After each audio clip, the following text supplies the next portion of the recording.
We'll now move to question time. Senator Cadell. Thank you, President. My question is to the Minister representing the Prime Minister, Senator Wong. Last week, the Prime Minister posted a photo on social media imitating the iconic So Fresh music CD series with the title So Helpful, Cost of Living Relief, accompanied by the words, "New album just dropped, boom." In place, the top songs of the album cover were government policies, and instead of artist-picked photos, picture bubbles featuring the faces of smiling Australians. Thankfully, the platform's automated fact-check system now displays the warning that comes out to point out that many of these policies cited do not actually fully come into effect until much later. Minister, if the Prime Minister's post deliberately misleading Australians, and is this So Helpful claim completely tone-deaf to those doing it so tough? Thank you, Senator Cadell. Minister Wong. You were hoping for a bit of hearing. Well, I have to say, Senator Cadell, what I would remind you of is that there is one side of this parliament who has been very focused on delivering to Australians who are struggling with the cost of living. It is the Australian Labor Party. It is the Labor government. There has been one side of the parliament who has been focused on obstructing benefits to Australians in trying to handle the cost of living, and that is the coalition. That is the reality. When we have brought in measures to try and help Australians with the cost of living, which is hitting Australian families and Australian pensioners, we understand that. When we have brought in those measures, we have been met with opposition from those opposite time and again. And if there were one area where you really want to see that, of course, it's in the area of wages, because those opposite had a deliberate design policy of low wages for 10 years. 10 years. And not only that, they voted no less than 48 times against new industrial relations laws, claiming they would return Australia to the Dark Ages. I wonder who said that. The Dark Ages. They would close down the economy. They would leave supermarket shelves bare, and remember that? The bare supermarket shelves, because people might get a pay increase. And they claimed that any increase in the minimum wage would wreck the economy. So, Senator Cadell, you're a decent man. And I'd say to you, maybe you can explain to your colleagues why decent wages are an important part of ensuring Australians can deal with the increased cost of living.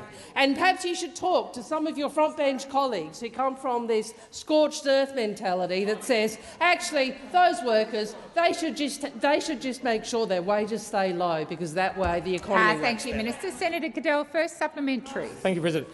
We've heard all week about the devastating effects of the current cost of living crisis for all Australians. A survey conducted by the Council of Life Insurance found that 2/3 of Australians are concerned that cost of living pressures will affect their ability to pay for cover, and almost a quarter are considering cancelling their policies because of the cost of living pressures. Does the Prime Minister really believe that Australians honestly view the government's efforts to address the cost of living as so helpful, and it should be treated as a joke? Thank you, Senator Cadell. Minister Wong.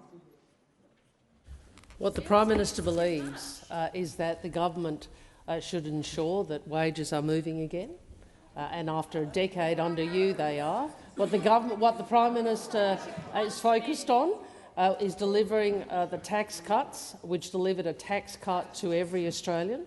What the Prime Minister and his colleagues have been focused on is how we lower the cost of childcare. What our government has been focused on is the ways in which we can assist Australians with the rising cost of living. And the difference between those of us on this side and those of us on that side is twofold. First, you opposed so many of the measures which have delivered and are delivering some contribution to cost of living pressures for Australians. For example, energy. But on top of that, you have your senior financial spokespeople talking about the $300 billion plus Labor spending, as they call it. Thank you, Senator Wong. Your time has expired. Senator Cadell, second supplementary. Thank you. Minister, this isn't the first example of your government misreading the mood on the cost of living issues and attempting to mislead the public. Isn't the government's excessive boasting, along with its willful misinterpretation of Reserve Bank statements, all an attempt to be so helpful to Labor's vote rather than help struggling Australians? Minister Wong. Well, what I'd say to you is, we are very aware. We are very aware of how Australians are finding meeting the how hard Australians are finding meeting the cost of living. Of course, we understand that. We are out there in the community. We understand how hard this is for so many people. But you actually do something about that by putting in place policies which seek to increase wages, by delivering more tax cuts to more Australians, by delivering energy price relief, by delivering cheaper medicines, by delivering cheaper childcare. None of these are things you would do. So you come in here and you cry crocodile tears about the cost of living. You say how dreadful it is, the cost of living, but your policies would be to oppose the measures that we are putting in place to assist people and to cut government spending, cut the increases to wages and pensions. Has expired. Senator Marielle Smith. Thank you. My question is to the Minister representing the Minister for Industry and Science, Minister Farrell.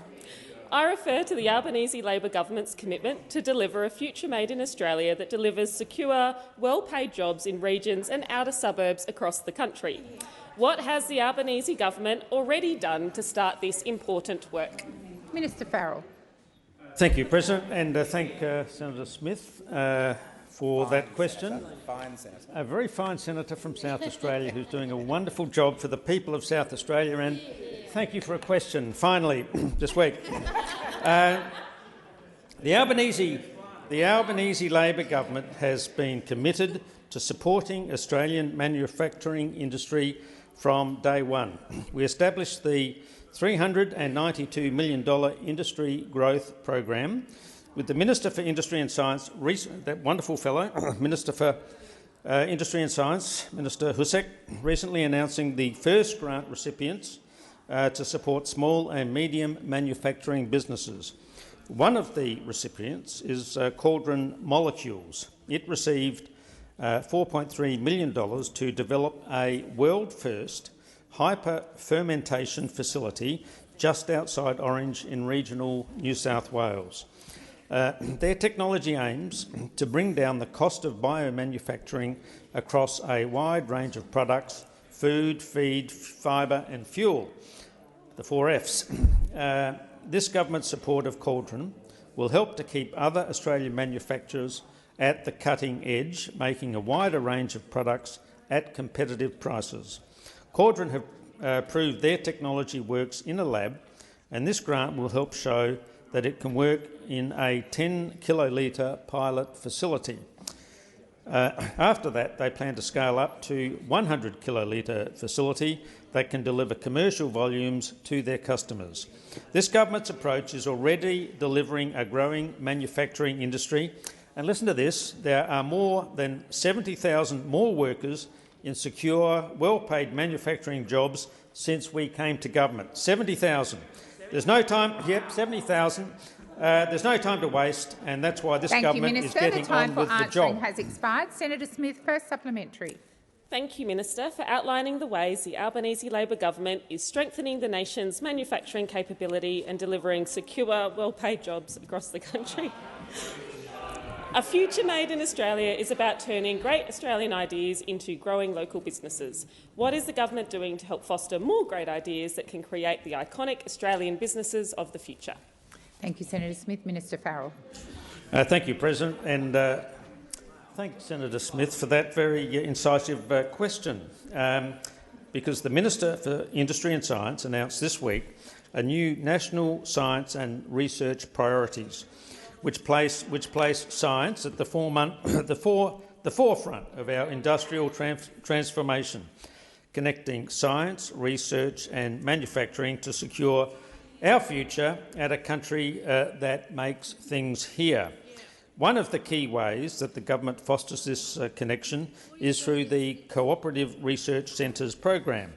One example is the Australian Vintage Limited, which received a $3 million grant in January 2024 to support research and innovation in no and low alcohol wines, which have the potential to be a huge growth area for the Australian wine industry, particularly in that great state of South Australia. Senator Smith, second supplementary. Thank you, Minister, for outlining the ways the Albanese Labor government is growing innovative and world-leading Australian businesses.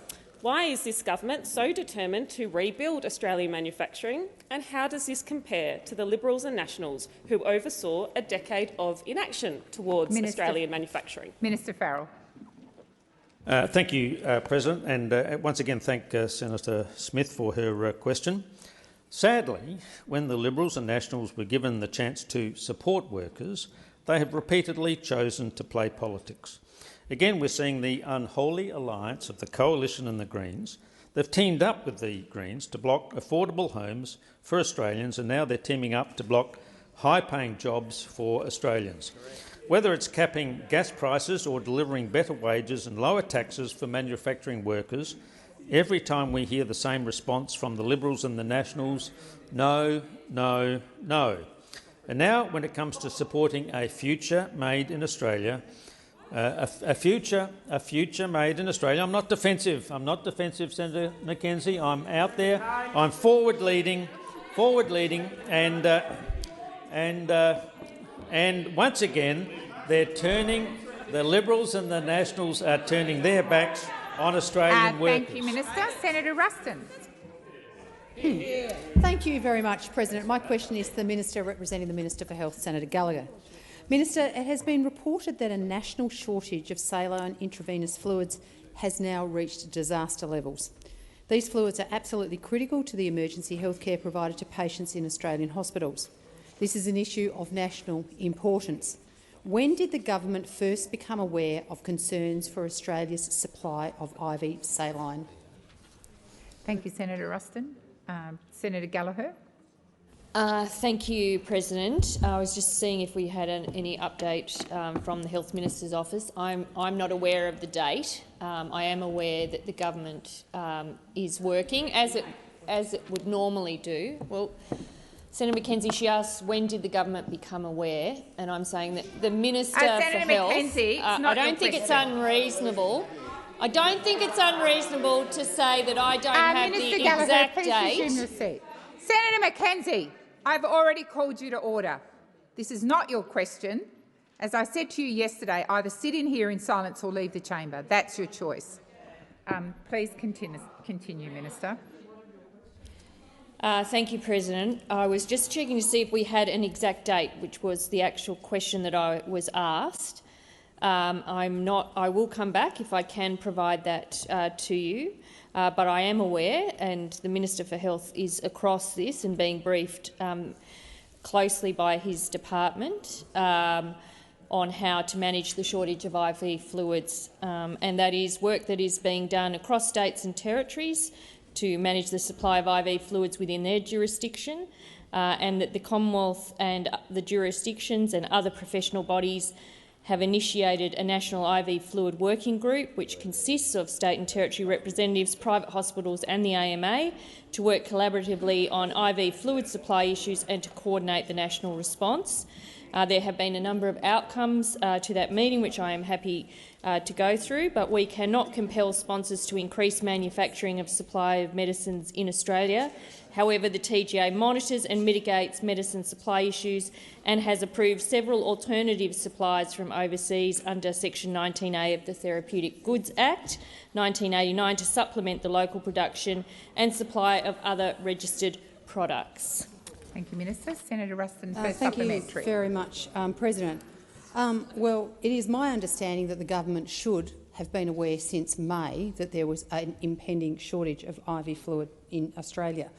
So can the minister actually outline what actual actions the government has taken and what actions were taken at the time it became aware of the IV fluid shortage to guarantee supply of these essential fluids to ensure Australia's healthcare system remain functional?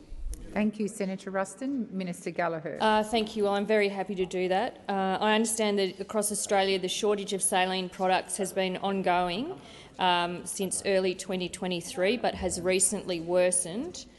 This is in part due to the major sponsor Baxter experiencing delays in procurement of overseas registered saline since May-June 2024, a delayed shipment for another supplier, has also contributed to the worsening shortage, and in addition, sponsors have reported a further increase in demand in recent months as jurisdictions began experiencing low stock levels. So there have been a number of steps that have been taken, including the ones that I just outlined in answer to your previous question, which was around the role the TGA has taken to approve additional suppliers, asking IV fluid suppliers if they need assistance in addressing delays in shipping and unloading containers at docks, asking Baxter and other sponsors of Australian registered IV fluid if any regulatory actions could assist with increasing supply, increasing national coordination of monitoring of supply, publishing a web statement and information about the shortages and overseas registered alternatives. Thanks, Minister. And I have some more, which Senator Ruston, second supplementary. Thank you very much. Doctors in every hospital across the country have reported being told to ration their supplies of IV fluids, restricting the amount that is used for their patients. Minister, will your government commit to a coordinated and urgent national response, not just monitoring, to this crisis? Are you delegating leadership on this issue to the TGA or a monitoring committee that was set up last Friday? Thank you, Senator Ruston. Minister Gallagher. Thank you, Will. I've answered this question. There is a national response being led with the Commonwealth and jurisdictions and the professional bodies to coordinate the shortage of IV fluid supplies. It is not unusual where there are shortages that health professionals are asked to manage the supply while more supply comes on board, as you would expect. That is actually part of a response to a supply shortage. There are a number of steps that have been taken, but you would expect the TGA to be one of those that would be taking steps, of course, so I don't think you can diminish the role of the TGA. There are a number of steps being taken, including nationally consistent clinical guidance to support appropriate prioritisation measures to manage demand. So, as you would expect, and as these things are managed in the health system all the time, these are being led. There is a nationally consistent response, and it is appropriate, and you shouldn't be driving fear and a scare campaign. Senator Allman-Payne. Thank you, President. Order. I've called another senator to ask a question. Senator Allman-Payne. My question is to the Minister representing the Minister for Education, Minister Watt. This year's NAPLAN results are the consequence of over a decade of chronic underfunding of the public education system by both Labor and Liberal governments, and Australia now has the infamy of having one of the most inequitable education systems in the OECD. Australians' NAPLAN results show us that all Australia's kids need a fully funded education, something that is currently not being offered by this Labor government, despite their statements to the contrary. It's now over a decade since the Gonski Review told us we have an equity problem in our schools, and this government went to the election promising that they would fully fund our public schools. Why then is this Labor government now seeking to lock public schools into another decade of underfunding? Good question. Thank you, Senator Allman-Payne. Minister Watt. Thanks, President, and thanks, Senator Allman-Payne. Well, the short answer is that we're not planning to lock public schools or schools in general into another decade of underfunding. Quite the contrary. What we're actually putting forward is the Better and Fairer Schools Agreement with the states, which would contribute $16 billion from the federal government in additional funding for public schools. And as I reminded your colleague yesterday, the only way public schools in Australia are going to get more funding is through a Labor government. It's not going to happen through a Greens government. It's certainly not going to happen through a coalition government because they'll actually get less funding. What they'll get from the Greens is more complaints, more memes, more rallies, more whinging, but they won't get a single extra dollar. The only way they're going to get an extra dollar is from the Albanese Labor government, and that's exactly what we're going to be doing through our Better and Fairer Schools Agreement. Now, I think all Australians would be concerned to see some of the NAPLAN results that we've seen coming through. But what these results do show is that literacy and numeracy standards have remained steady, with around 2/3 of students considered to be strong or exceeding in most domains and year levels. And like last year, this year's results show that nearly 1 in 10 school students do need additional support to meet minimum standards in literacy and numeracy. But that's not the case across the board. Almost 1 in 3 students from poor backgrounds need additional support. 1 in 3 First Nations students, 1 in 4 students from remote locations and 1 in 2 students from very remote locations require additional support. And so what that shows is that the education of your parents, where you live and your background has a massive impact on your likelihood to start behind or fall behind at school. Now, I think it is really unfortunate that we had a decade of coalition government that did nothing about it, and it's particularly shameful that the Nationals did nothing about it, because they say that they support rural and regional Australia, which we know has greater disadvantage from an educational point of view, and they did nothing about it at all. The time for answering has expired. Senator Orman-Payne, first supplementary. The NAPLAN results show a stark difference between students in private and public schools. However, the main takeaway, as Minister Clare has noted, is that family income is actually now the biggest determinant of how a child performs in school. With public schools responsible for educating the vast majority of students who experience socio-economic and educational disadvantage, how can the government justify continuing to grow the proportion of federal money spent on private schools while decreasing the proportion on public schools? The time for asking has expired. Senator Watt. Well, thanks, Senator Orman-Payne, and I actually just made the very point that you were making in my previous answer when I did point out that educational disadvantage does exist even more greatly in particular parts of the community, whether it be students from poor backgrounds, First Nation students, remote location students, for example. And that is exactly why we need to see more funding provided to our schools, in particular our public schools, and that's exactly why the Albanese government is doing that through our Better and Fairer Schools agreement. And I would imagine, Senator Orman-Payne and all of your colleagues, given how much you say you care about funding for public schools, I would imagine you would support our Better and Fairer Schools agreement, which is providing $16 billion in additional funding for public schools. Or will this be another example where we see the Greens get up and lecture us about how we should do more on this or that and then not support what we're doing? On housing, you say we should do more, you vote against it. On education, you say we should do more, you're probably going to vote against it. You are total hypocrites and we won't take your advice. The time for answering has expired. Senator Orman-Payne, second supplementary. Teachers in Australia are overworked, underpaid and are tied up with administrative responsibilities that keep them away from teaching. Yet Minister Clare has suggested further short courses for teachers, and the schools reform agreement proposed by Labor would require teachers to do more surveillance, more monitoring and more testing. Why won't Labor just fully fund public schools and help stop the exodus of burnt-out and undervalued teachers? Thank you, Senator Orman-Payne. Minister Watt. Well, thanks, Senator Orman-Payne. And again, we're not doing what you're suggesting. We're actually doing exactly the opposite by putting up $16 billion worth of extra funding under our Better and Fairer Schools agreement. And Senator Orman-Payne, I think last time you asked me a question like this and you took the side of teachers, I reminded you that almost my entire family are teachers, and I'm well aware of the pressure that they face. And I know Senator Orman-Payne is as well.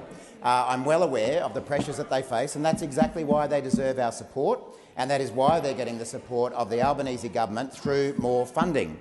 The funding that we're providing through our Better and Fairer Schools agreement will go exactly towards the types of things that you're talking about to ensure that teachers are paid the way they should be, are provided with the resources that they should be, that we have additional support provided for students who do suffer from particular educational disadvantage. And as I say, it's about time that you supported something positive that a Labor government is doing in areas you say you care about, rather than continuing to whinge and achieve nothing at all. Thank you, Minister. Senator Green.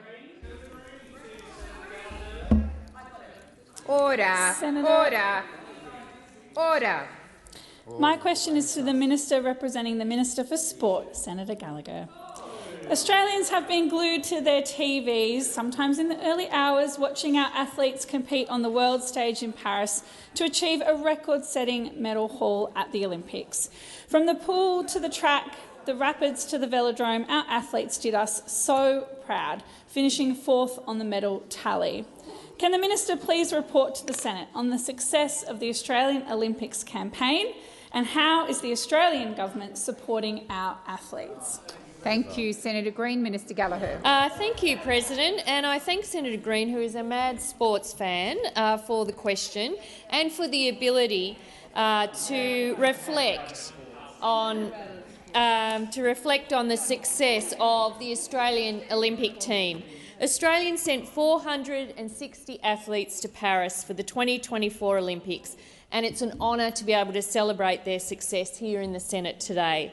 Across 33 sports, our athletes gave their all for their sport and their country.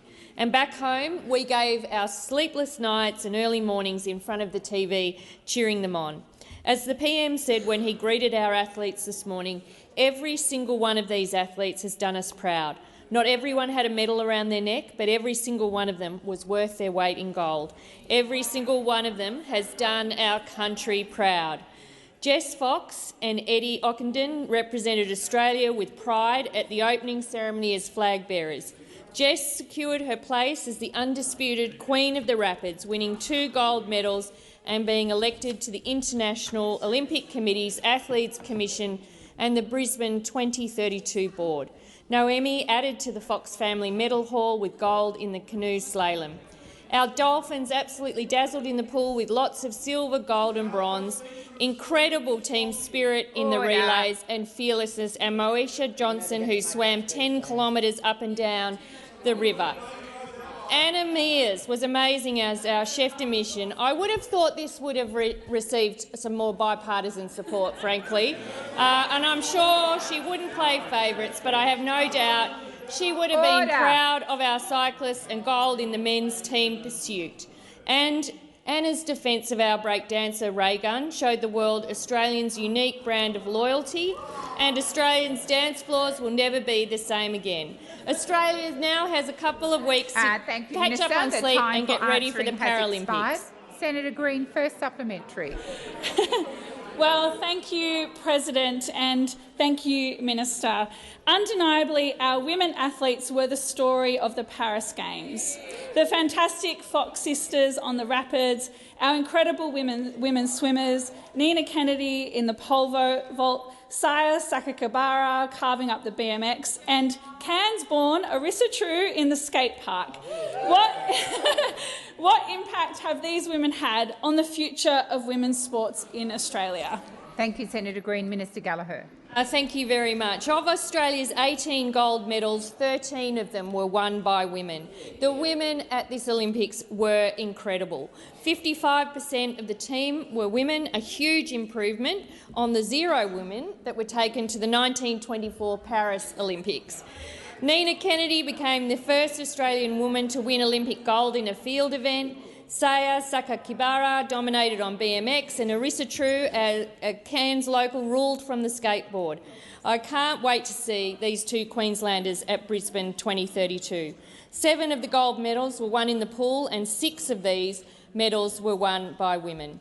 Emma McKeon has now overtaken Ian Thorpe with the most gold medals of an Australian athlete in Olympics history. We are making record investments in women's sport, but the impact that each of the 256 women athletes have had on the future of women's sport is worth more than any financial investment. Thank you, Minister Gallagher. Senator Green, second supplementary. Thank you, President, and thank you, Minister. Our athletes have done us proud, and they are an inspiration to the next generation.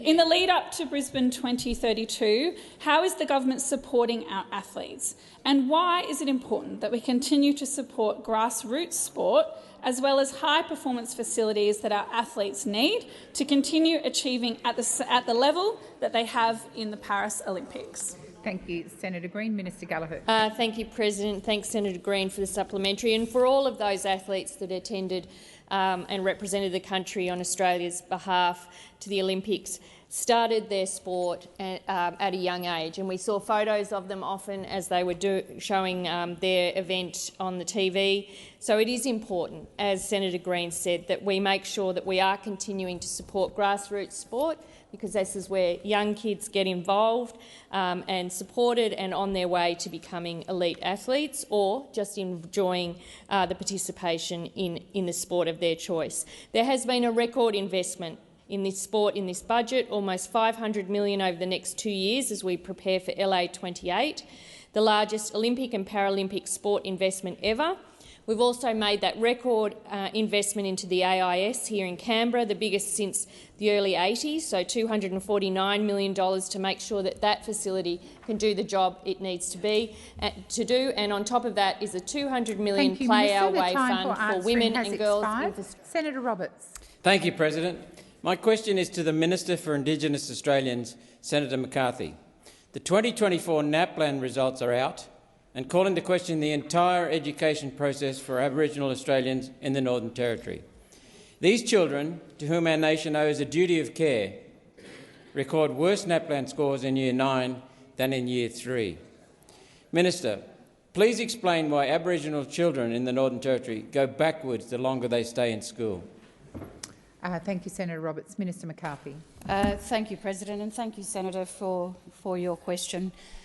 And thank you for joining me this week when I reached out across the aisle, actually, to all parliamentarians from every party to try and close the gap in many of these areas, including education and education attainment. Clearly, one of the things that we've tried to do in terms of Northern Territory, for example, and just recently we had Minister Jason Clare come up to the Northern Territory to work with the NTG around education and boost all of the public schools across the Northern Territory in an agreement that I know he's trying to reach across the country in all the states. We certainly are very disappointed in terms of the NAPLAN results. One of the things that I know with regards to Alice Springs, for example, getting kids to school is firstly our biggest challenge. We have seen the many difficulties that we've had, in particular in Central Australia, but it is mirrored across many of our regions, even in your state in Queensland, where we need to work harder in terms of getting First Nations people even to school, let alone trying to pass the examination, the simple examination, at such a young age with NAPLAN. I commend the Education Minister for the work that he's doing in this space, Senator Roberts. I know we have a long way to go, but we are certainly trying to do that in terms of our work in the Northern Territory. Thank you, Minister. Senator Roberts, first supplementary. Thank you. The percentage of Aboriginal children in the Northern Territory who NAPLAN classified as needing further assistance was 90%. 90%. In Queensland, it's only 56%, and Queensland is a standout failure in this round of NAPLAN. Minister, can you assure the Senate that every cent of federal government money dedicated to the education of our Aboriginal community is spent appropriately? Thank you, Senator Roberts. Minister McCarthy. President, and thank you for the question, Senator. Well, I can certainly assure this Senate that I will be working very hard in the role that I have as Minister now for Indigenous Australians across party lines. I do want to see great improvement in the lives of First Nations people, but in particular children, in particular our children. And I certainly will do that, Senator Roberts. And I'm more than happy, obviously, to keep working with yourself in terms of the issues that are going on in Queensland. Can I just point out again, though, with regards to the funding that we are providing, 2 weeks ago, as I said, Minister Clare did sign an historic school funding agreement. Under the agreement, the Australian Government will invest an additional estimated $736.7 million from 2025 to 2029 in Northern Territory public schools. I'm certainly happy to be able to look at further information in regards to Queensland. Thank you, Minister. Senator Roberts, second supplementary. Thank you. The Greens are assisting this government in suppressing any inquiry into federal government assistance given to the Aboriginal community. We heard Senator Cox's comments in the chamber yesterday on many topics, including native title. Minister, if you continue to block inquiry into and audit of the use of funds given to the Aboriginal community, how can you assure the Senate that there's no corruption, waste and cronyism occurring? Thank you, Senator Roberts. Minister Wong. Can I just ask for consideration of whether that's an appropriate supplementary to a question about NAPLAN results in the Northern Territory? Thank you.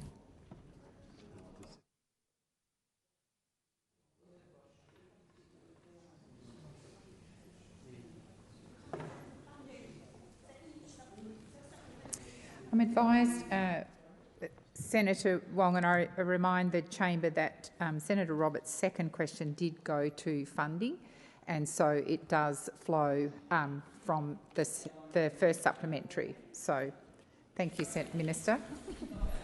Order. Quite a bit longer than Kettle's boiling again. Yeah.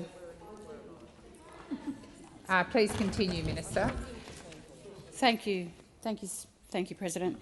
Thank you, Senator Roberts. Can I just firstly say, in regards to comments around Senator Cox, Senator Cox is very dedicated to working to improve the lives for First Nations people. So I would caution any slur against her work in that space. What I would say is this, though, Senator Roberts, is the order. What I would say, though, is the government has invested more than $110 million in initiatives to support First Nations children, students and organisations. You know, we are committed to strengthening formal partnerships arrangements in line with closing the gap, Senator Roberts, the priority reforms. You met with the co-chair of the Joint Council, and that was Pat Turner, in reaffirming that commitment, and I look forward to working with you and others on that. Thank you. Senator Roberts. The question was one of irrelevance before Senator McCarthy sat down. Senator Roberts. I asked, how can you assure the Senate— Senator Roberts, one, that's a debating point, and two, the minister's finished her question. So thank you. Before I go to you, Senator Cash, I draw to the attention of honourable senators the presence in the gallery of a delegation from the Women's Parliamentary Group of Timor-Leste, led by Ms Sancha Tillman, and I note also the presence of Ambassador for Timor-Leste too. And on behalf of all senators, I wish you a warm welcome to Australia and in particular to the Senate. Senator Cash, over to you. Thank you. My question is to the Minister representing the Prime Minister, Senator Wong. Last week, the High Court spent several days hearing a claim made by the Gumatj people in relation to the Gove Peninsula in Arnhem Land. This is a case about the just terms compensation under the Constitution. The Gumatj people are claiming $700 million in relation to one small part of the Northern Territory. If they are successful and the ruling is applied in other places, the Commonwealth may have to pay billions or even tens of billions in native title compensation. How much, if anything, has the Commonwealth set aside to pay for this contingency? Thank you, Senator Cash. Minister Wong. Can I, if I may, President, first just say to the delegation from Timor-Leste, bem-vindo e tudo bem. You're very welcome here. In relation to the question from Senator Cash, obviously this is a matter before the High Court. Her question goes to a matter that is not only before our most senior jurisdiction, but is, of course, a hypothetical. I'm sure she would be unsurprised. Well, Senator, you Order. and I both know that— Senator Cash, you've asked your question. Minister Wong, please continue. You and I both know that it's not the practice in this place for us to prejudge what might occur in matters before the court. And you and I both know as well that this is a matter that any government would have to deal with, and would have to deal with a judgment of the High Court. So my answer to you is I certainly won't be speculating in the way you seek to. Order. Order. Minister, do you wish to continue? I certainly won't be speculating as the— Minister, have you finished? Or Senator Cash, I have called you to order a number of times, and I would request that I can hear what you're saying very clearly, and it is disorderly, so I'm asking you— I appreciate that you're not using a very loud voice, but equally Senator Wong is not using a loud voice, so that means the whole tone of the chamber needs to come down, including interjections. Minister Wong, please continue. I simply would say that I would assume, as the Shadow Attorney-General as the Shadow Attorney-General, she might actually respect the judicial process. You might actually. I know that this might be an alien concept to you, Senator. But we have a separation of powers, we have a judicial process, and as the person who aspires to be the nation's first law officer, I would have thought you might show the judicial process a little more respect. But we know that we know what you are doing here. What are my advice to you, Senator? Why don't you show the High Court some respect?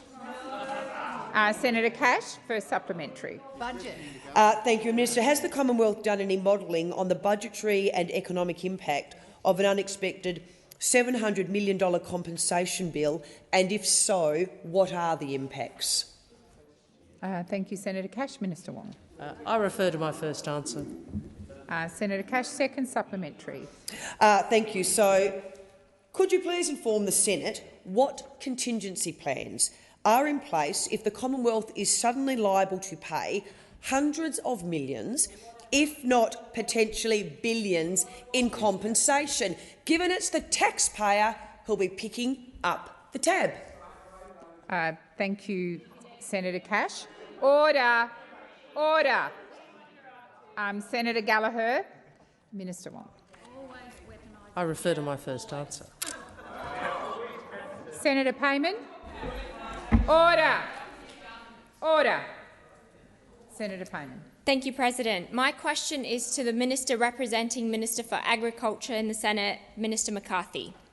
Over the winter break, I visited regional sheep farms and spoke to sheep farmers who have grave concerns about the live sheep export phase-out package.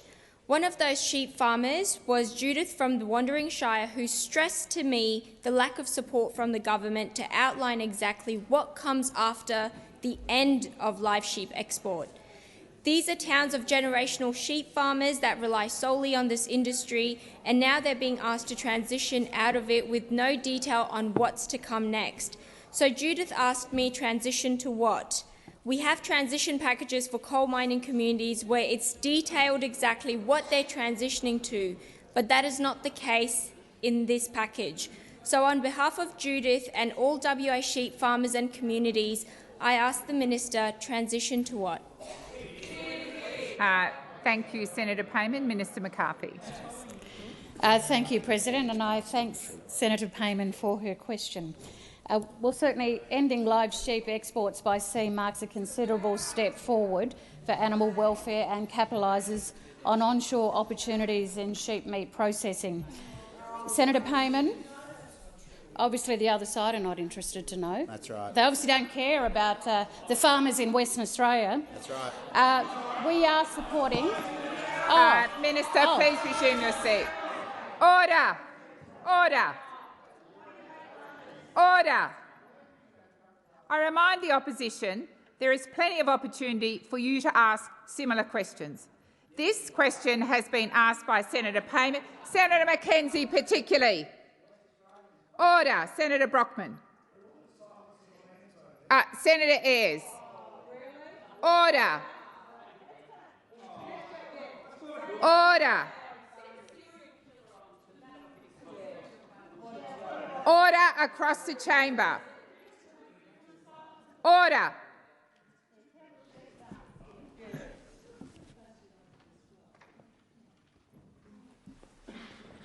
I should not have had to stand up. I called order at least 7 times. I remind the opposition there is plenty of opportunity for you to ask similar questions. This question is being asked by a senator who has limited opportunity to ask questions during the week, and I ask every senator in here to listen in respectful silence. Please continue, Senator McCarthy. Thank you, President. Senator Payman, we've obviously now legislated that trade will end on 1st of May 2028. The $107 million transition support package, which you are asking about, and I know you're interested to know, will provide the opportunity for individuals, communities and businesses to be resilient, well-positioned and ready when the trade ends. We're certainly working with the WA government to roll out that support, and the transition plan includes implementation based on independent advice, the the provision of certainty, time and support for the transition, ongoing management of and measures to enhance sheep welfare, and also, Senator, transition oversight and continued engagement with domestic stakeholders and trading partners. With this certainty and a 4-year lead time, affected producers can make decisions appropriate to their circumstances. Thank you, Minister McCarthy. Senator Payman, first supplementary. Thank you, President. Minister, will the Agricultural Minister commit to putting more money on the table and extending the transition time from 4 years to 10 years, as recommended by the independent inquiry, to help our farmers transition to new industry? Senator McCarthy. Minister McCarthy. Thank you, President. Senator Payman, the $107 million investment is substantial investment in terms of the transition. In fact, Senator Payman, and if the others want to hear opposite, that is the most that we've been able to put, given the decline from the others across the chamber in terms of the support for the industry. Senator Payman, second supplementary. Thank you, Minister. But that roughly equates to $25 million a year, and in comparison to upgrade a fencing for a farm, it costs about $2 million. So in the grand scheme of things, more needs to be done. But my second supplementary question— Senator Payman, please resume your seat. Senator McKenzie, you are out of line. You completely drowned out the senator who has got the legitimate right to ask the question. You completely drowned her out. Please reset the clock, and Senator Payman, please begin your question again. Thank you, President. Will the Minister for Agriculture meet with WA sheep farmers when Cabinet visits WA in September? Thank you, Senator Payman. Minister McCarthy. Thank you, President, and thank you, Senator, for your question. Clearly, the Minister, like me, has just started in her portfolio, and I have every confidence that she's reaching out right across the country in her portfolio area, and will no doubt do the same in Western Australia. Thank you, Minister. Senator Pratt. Thank you, President. My question today is to the Minister representing the Prime Minister, Senator Wong. Can the Minister please tell the Senate how the Albanese Labor government is working to ease cost of living pressures through strong and sustainable wage growth, rolling out a tax cut for every taxpayer and energy bill relief for every household? I would also be interested to hear about the almost 1 million jobs created over the last 2 years, which is a record number of jobs created in a parliamentary term. Thank you, Senator Pratt. Minister Wong. Thank you, President, and thanks to Senator Pratt for her question. And she, alongside other members of the government, is working every day to deliver for Australians in the face of a cost of living crisis. And under this government, compared to what we inherited from those opposite, inflation has halved and wage growth has doubled. But of course there is much more work to do. We have to continue to tackle inflation, we have to continue to provide cost of living relief, we have to continue to roll out the tax cuts for every taxpayer, and of course we have to ensure a decent wages for Australian workers. A decent wage system is central to our work to ease the cost of living. 2.6 million low-paid workers are getting their third consecutive pay rise, and the minimum wage is up $143 per week. And there's really only one group in Australia who are opposed to that, and that's those sitting opposite you. The only people who actually don't want the wage increases that workers are getting as a result of the government's reforms are those opposite. In addition, we will fund a 15% wage increase for early child education and care workers. As the Senator said also, nearly 1 million new jobs are being created, and Australians are earning more and keeping more of what they earn. This is a good thing. This is a good thing because we all know that Australians are doing it tough, and This government is focused on how we deliver relief without adding to inflation. This includes by making childcare cheaper. This includes providing $300 of energy bill relief. This includes a freeze of the cost of PBS medicine. This includes expanding bulk billing. This includes the increase in Commonwealth rent assistance. This includes increases to paid parental leave, HECS relief for everyone with student ed, for fee-free TAFE, and strengthening the food and grocery code to drive down grocery prices. What do opposite? Well, they voted against so many of these. Thank you, Minister. Australians the time know, for answering they has have no expired. credibility. Senator Pratt, first supplementary. Thank you, President. Both the Prime Minister and Treasurer have spoken about responsible economic management, both now and with an eye to the future, in particular putting forward Labor's plan for a future made in Australia. So, can the Minister please outline how the Albanese government is working to grow our economy, create good jobs, all the while setting up a prosperous future?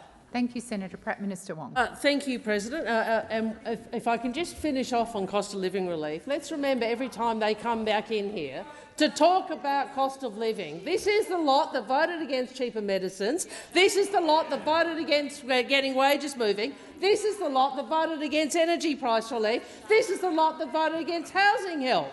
So whenever they come in here and talk to about cost of living relief, we should all remember that the primary drivers of assistance to Australians, higher wages and lower costs in a whole range of sectors, more to do.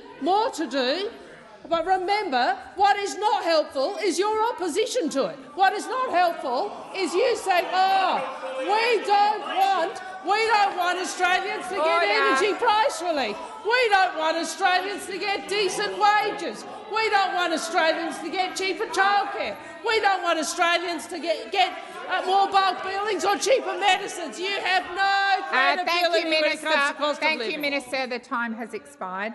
Senator Pratt, second supplementary. President. Minister, why is decent pay such an important part of the Albanese Labor government's efforts to help ease cost of living pressures, and how does this approach differ to what has failed in the past? Thank you, Senator Pratt. Minister Wong. Thank you. The Labor Party and the Albanese Labor government are the party of decent wages. The coalition is the party of low wages. The party of low wages. The party that believes that low wages are good for the economy. Remember, a deliberate design feature of the Australian economy. If there's ever anything that shows the difference between the parties, it's those of us on this side who want decent wages for working people, decent wages for working Australians, who understand that cost of living relief must include increases in wages that you oppose. Those opposite, they want low wages as a deliberate design feature of the Australian economy. Deliberate design feature of the Australian economy. And, you know, as much as Senator Cash wants to yell at me across the chamber, we all know whose side she's really on. We all know she'd want to bring back work choices if she really could. Senator Cash would absolutely bring back work choices if he could. You have never stood for decent wages. Thank you. Senator Chandler. Thank you, President. My question is to the Minister for Foreign Affairs, Senator Wong. In November 2023, the Iranian ambassador posted anti-Semitic comments on social media which, in media reports, were condemned by an unnamed DFAT spokesperson. What action did the government take in November 2023 to ensure a foreign official would not continue to spread anti-Semitic hatred in Australia? Thank you, Senator Chandler. Minister Wong. Thank you. Well, in relation to the date in question, as opposed to the more recent one, I will get further information about the nature of representations which were made at the time. But I would say to you, Senator, I've made very clear public comments about the most recent comments by the Iranian ambassador. I said that this language was repugnant and hateful, and it has no place in our country. I said that publicly, and so did the Prime Minister. It was a terrible example of unacceptable language, and the ambassador has been left in no doubt about our position, and this matter has been handled appropriately by the department. I would say to you, Senator, because I've seen some of your colleagues in your public remarks, we retain diplomatic relations with countries not because of their interests but because of ours. We retain diplomatic relations so that we can advocate for Australia's interests and for Australia's citizens, some of whom at times are in trouble or incarcerated in the countries in question. That is why we have diplomatic relations with countries, notwithstanding that we have very different views on many issues.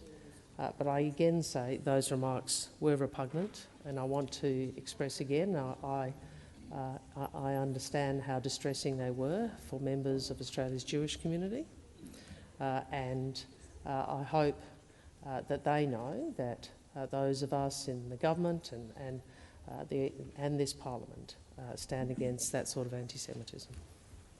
Thank you, Minister. Senator Chandler, first supplementary. Thank you, President. In February this year, DFAT was alerted to complaints about the Iranian ambassador contacting Australian citizens online in a manner which made those Australians feel unsafe and that they were being monitored by the embassy. What action did the government take in February this year in response to those concerns? Thank you, Senator Chandler. Minister. There have been a range of actions taken, including by the Department of Home Affairs, from memory, outlining the remedies and protections available under Australia's foreign interference regime, which are available to Australians. My recollection is there has been engagement with the community on that, and I think you have asked me this question before. I will get further information for you if you wish about those past activities, Senator Chandler. I again restate in here, we are very clear about our multicultural democracy. We are very clear with all concern that we will defend that. And part of that is people are free to express their political views peacefully. Part of that is people are free. Australians should be safe from intimidation and coercion. They should be allowed to operate and exercise their voice in this country without fear of intimidation from any party. Thank you, Minister. The time for answering has expired. Senator Chandler, second supplementary. Thank you, President. More than 10 months after the government was first alerted to anti-Semitic hatred being spread on social media by the Iranian ambassador, why is the ambassador still this month inciting hatred and calling for genocide without greater consequence than being asked to meet with a DFAT official? What is the government doing to ensure this dangerous and divisive behaviour being undertaken in Australia ceases? Thank you, Senator Chandler. Minister Wong. As I said to you, Senator, I think it is very clear from the public comments made by the Prime Minister of Australia and the Foreign Minister and others, our views about the ambassador's comments. They were repugnant.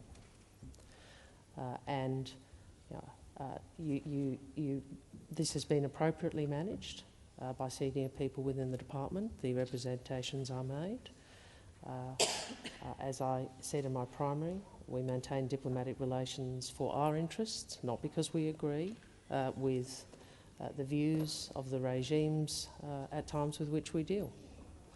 And I would remind this senator that Australia has had diplomatic relations with Iran since 1968. I join with you and others in our public condemnation of the ambassador's remarks and in our articulation of our support for Australia's Jewish community in the face of them. Thank you, Minister. Senator Ghosh. Thank you, President. My question is to the Minister for Indigenous Affairs, Senator McCarthy. The government has said that it is committed to working with Aboriginal and Torres Strait Islander Australians, state and territory governments and the Coalition of the Peaks to close the gap on a range of outcomes, including health, education, justice and jobs. Can the new minister please explain how the government's approach will help to close the gap in employment outcomes for Aboriginal and Torres Strait Islander Australians? Thank you, Senator Ghosh. Minister McCarthy. Thank you, President, and I thank Senator Ghosh for the question and look forward to getting over to Western Australia in the near future. Certainly, as the new Minister for Indigenous Australians, I'm deeply committed to work in partnership with First Nations communities and organisations and state and territory governments to improve outcomes for First Nations people. At the 2022 election, we promised to get rid of the failed Community Development Program, or CDP. It failed individuals and communities and left people stuck in cycles of poverty. President, I had my first meeting as Minister with our First Nations reference group for the Remote Jobs and Economic Development Program, continuing the important work of my predecessor, Linda Burney. The group has incredible knowledge and experience in remote employment and economic development, and they're providing important advice to the government on the implementation program, which will help close the gap in employment outcomes and boost economic opportunities in remote areas. It will be tough. We are doing this, though, in partnership with First Nations people. We know that by working together we will get better outcomes. The Remote Jobs Program will create 3,000 jobs in remote communities. It is the first stage in meeting our commitment to replace the CDP with real jobs, proper wages and decent conditions, including superannuation, annual leave and sick leave. The new Remote Jobs Program will mean Indigenous Australians can have access to the benefits and dignity of work no matter where they live. This will be life-changing for many people in remote communities because we believe in remote communities they deserve, like all Australians, access to the benefits and dignity of work. Thank you, Minister. Senator Ghosh, first supplementary. Thank you, Minister. Can you please detail how the new jobs program will work and how the program is being designed in partnership with First Nations Australians? Thank you, Senator Ghosh. Minister McCarthy. Thank you, Senator. The Remote Jobs Program will initially create 3,000 jobs with proper wages and decent conditions. It is the first stage in the transition to replace the CDP. The program is about self-determination through economic and community development, jobs that local communities want and need to grow remote economies. The new Remote Jobs Program will build up local skills for the local care economy, services and maintenance. We know that the old CDP program was a failure and it simply didn't deliver for remote Australia. We've been trialling and testing new approaches to job creation in remote communities to help inform how we best replace CDP. We're working with Indigenous communities to design and implement the programs communities want. The Productivity Commission highlighted the importance of listening, and that's what we're doing, but we're also putting communities in the driver's seat to create local jobs and businesses. Thank you, Minister. Senator Ghosh, second supplementary. Thank you, President. Having meaningful and secure jobs is foundational for economic development and enabling First Nations peoples to build better futures for themselves, their families and their communities.